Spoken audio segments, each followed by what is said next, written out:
That is the ODPP's strategic plan. Into the national anthem as we conclude the ceremony. We'll request after the photo session that the rest of us, we take our position. We require convergence without interfering with any independent institution.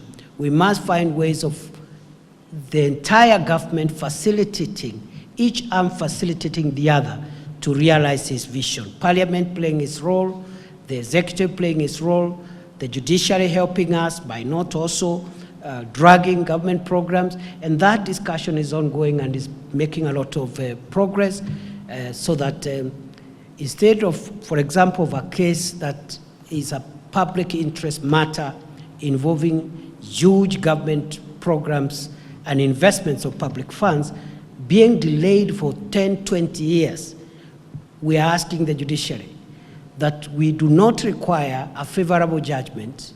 Let the judgment be on merit, but please let the judgment be made fast enough so that we can decide whether to free the resources to other programs or not, other than holding it back in endless injunctions, conservatory orders, and other things until it is disposed of 20 years after the fact.